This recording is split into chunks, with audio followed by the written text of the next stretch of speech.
This video is for the professional detailer that does this as a business and makes money off of it. If you're just a weekend warrior, a DIY guy, this doesn't really apply to you.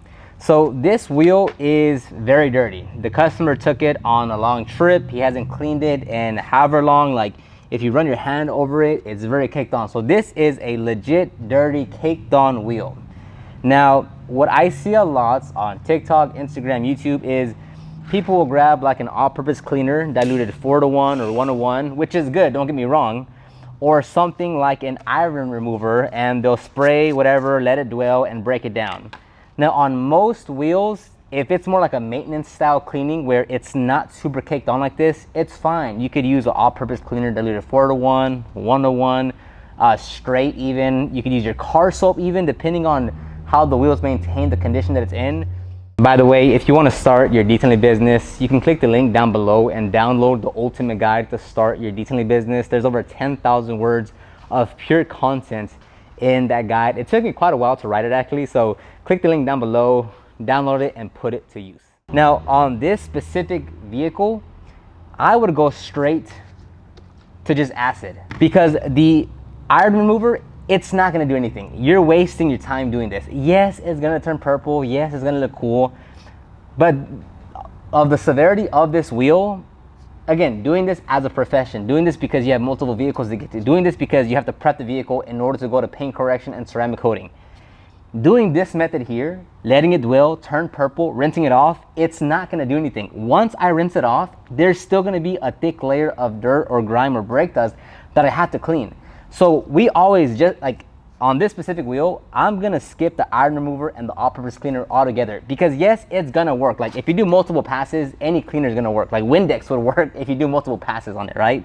But since we're doing this as a business, we have to find the shortest path to success, right? So if I do iron remover and I let it dwell, right? It's all fun, it's turning purple, oh my God, it's so cool, right? It's for Instagram. And when we sit here and we agitate and stuff, right, it's gonna come off, it's gonna get the job done.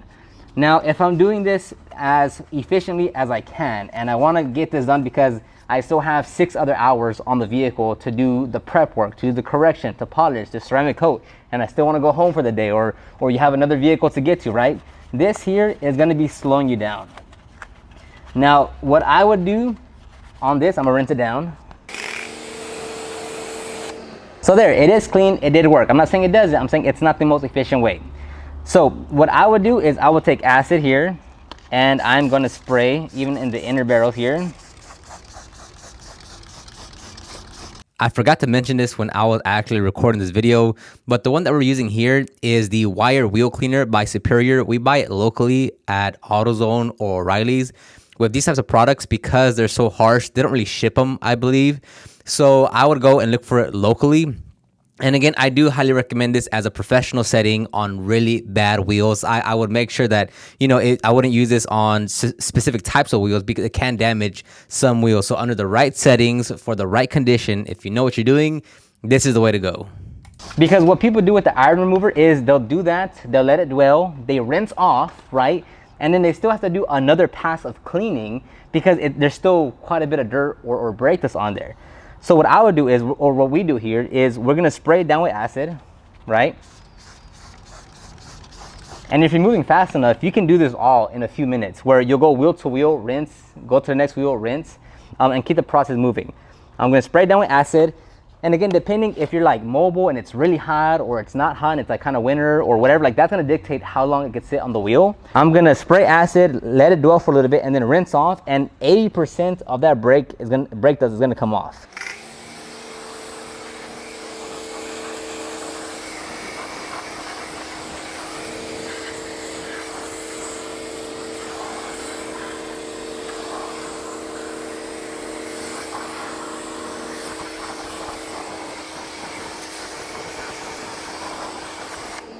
All right, so on this portion here, where I hit it with the acid, the brake, grime, dust, whatever, it's gone. Like, there's still a few parts here and there because I couldn't get a good angle on the pressure washer, but it's clean.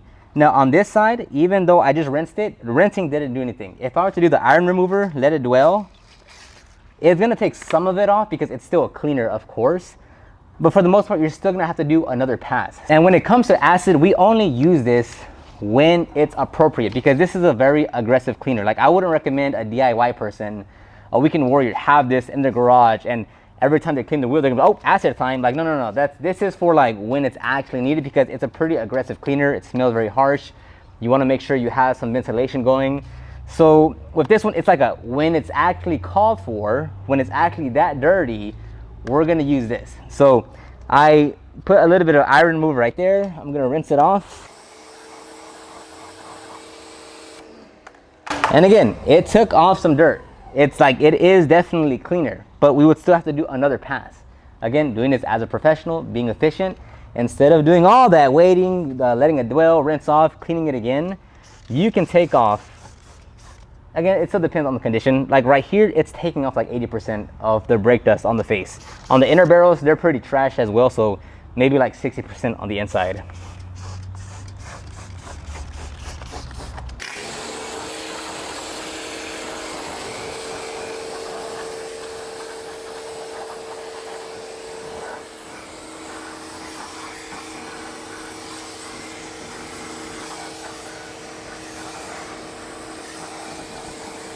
So you would do this going across all the wheels, and like they are basically looking good enough. Now, we are still gonna go and do a quick cleaning just because we wanna make sure we get into all here and such, and the inner barrels.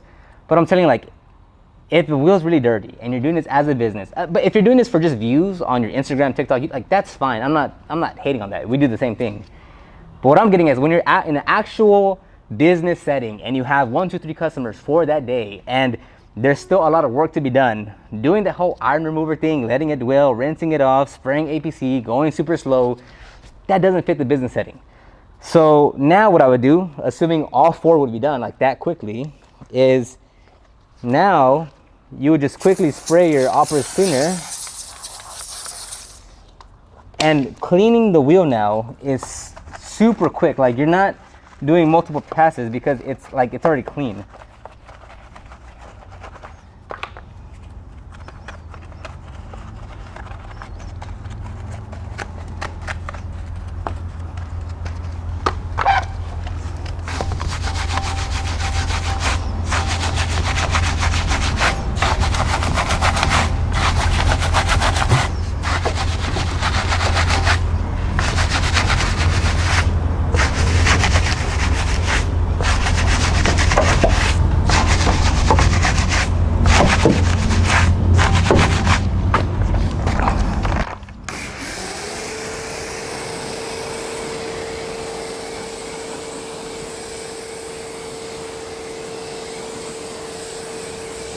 And boom, done. Wheel is complete. You move on to the tires, the next wheel, whatever. Again, I'm not trying to bash anyone. I'm not saying that there's a wrong way. I'm just saying if your goal is to be more efficient, strictly on running this as a business and you don't have cameras running and all that, acid, rinse, do all of them. It's super quick. And then do a quick agitation, 10 minutes to clean all the wheels. And I'm assuming just the wheels, not like tires, like all that. I'm just strictly to the actual wheels. It saves you a lot of time. But let me know what you think. Do you agree, disagree? I'd love to hear your thoughts. Leave it in the comment section down below. I'll also have the links to some of these products in the description box. Thank you very much, and I'll talk to you on the next one.